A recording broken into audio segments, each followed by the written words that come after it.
Hello, Anna. How are you? It's a pleasure seeing you again. Likewise, thank you. I'm so glad that you're here and that you were able to make it. Thank you. We discussed last time confidentiality, and I want to remind you that everything that we discussed today is confidential. Nothing will leave this room. Okay. The only time that that is a possibility is if it is court ordered. Okay. If that were the case, then yes, I do have to provide records. But other than that, everything is confidential. Okay, I understand. I'd also like to remind you, as we agreed earlier, that this session is going to be recorded. And I have a consent form here saying that you are okay with this. It's not long if you could briefly read it and just sign at the bottom. That would be very helpful. It's not a problem.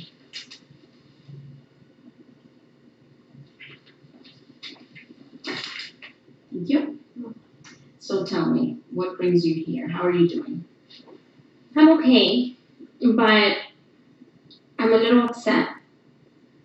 I've had Bobby in private school since he was in kindergarten. He's in 5th grade now.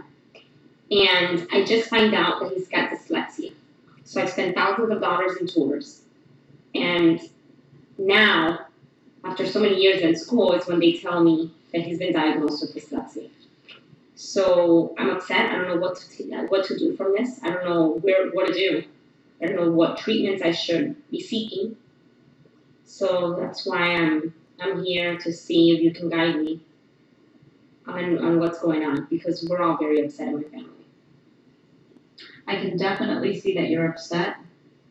I sense your frustration, and we're definitely going to explore your thoughts, your feelings, and some of the possibilities with the issues that you're facing. Okay.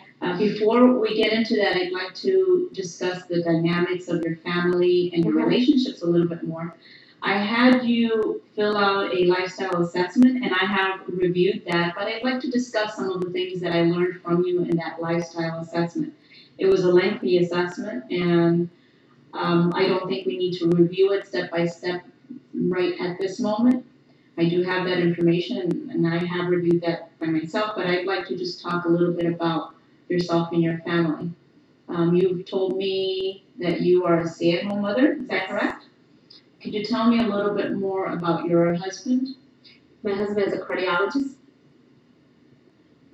So he's a cardiologist, he's a He doctor. He works all the time. He has his own practice, and I help him as much as I can, but my biggest focus and my role in my family is to take care of the home and take care of the kids. Okay. Do you have any other children other than Bobby? I do. I have my daughter Eliana. She's 16. And I have Evan. He's 14. And Bobby, who is 10 years old. That's wonderful. So you have an older daughter and 2 young sons. Yeah. That's wonderful. What about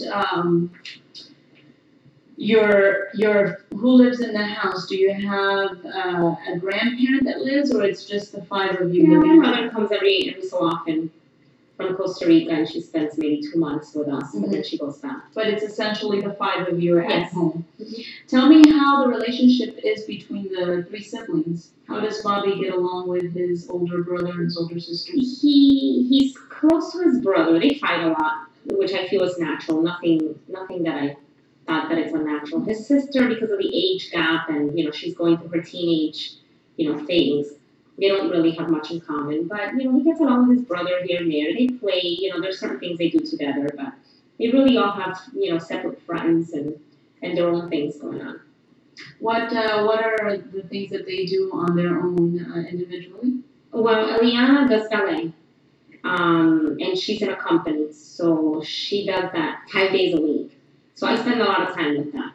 Evan does soccer. He also plays the piano. So we're always running around for that. And, they're all into their friends. They're in that age that all they want to do is with their friends. So their spare time, they spend it with us, or they go out with their friends, not with Bobby.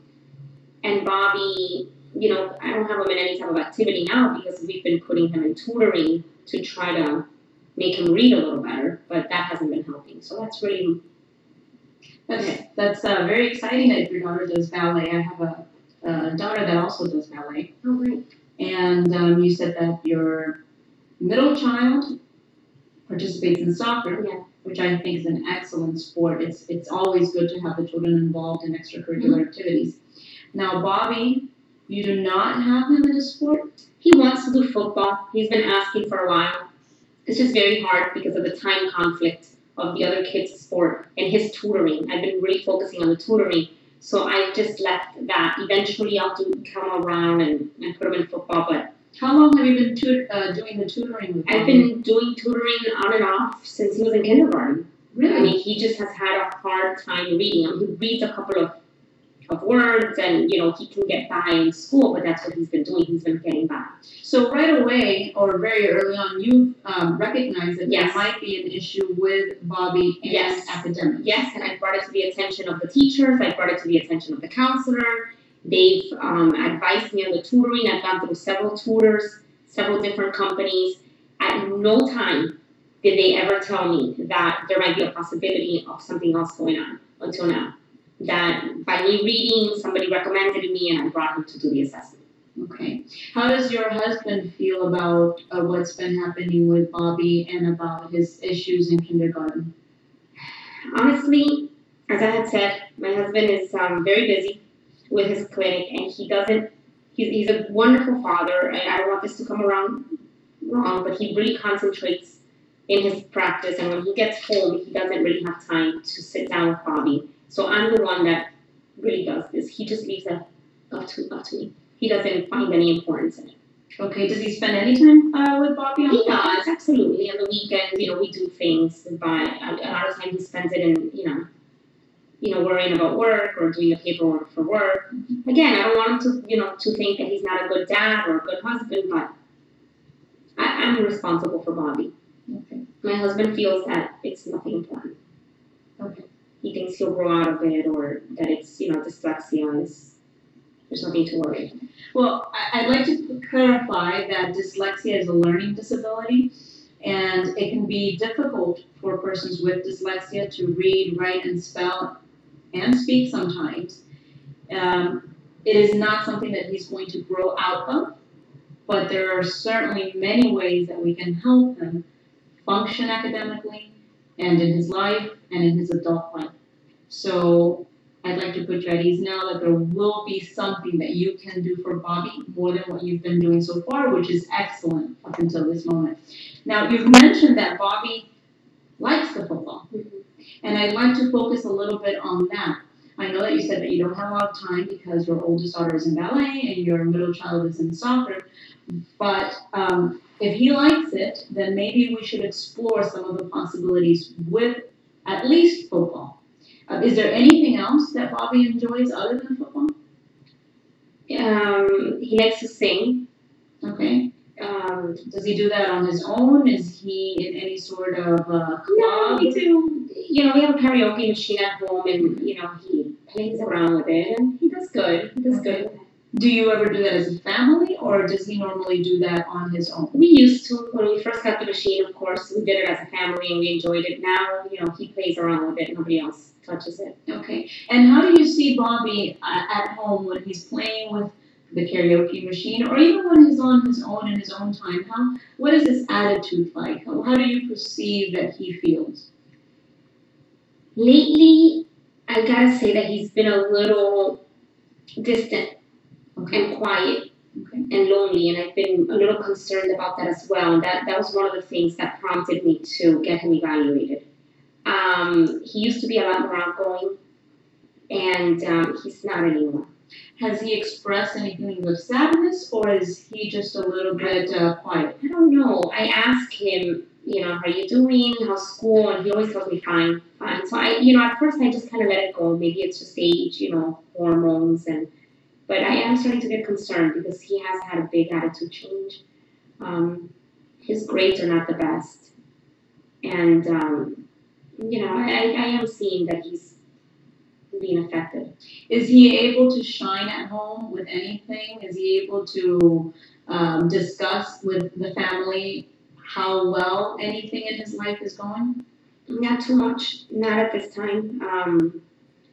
I mean, I guess there's so much, Eliana and Evan do so much activities and they always come home, with, so much that they did that I guess he's kind of, the third child. There's nothing really special that he does that he feels proud of. Well, one positive to focus on is that you are here and that you have noticed several things that you feel need to be addressed. And I think that you're going to be key in helping Bobby with his dyslexia and with his improvement in school.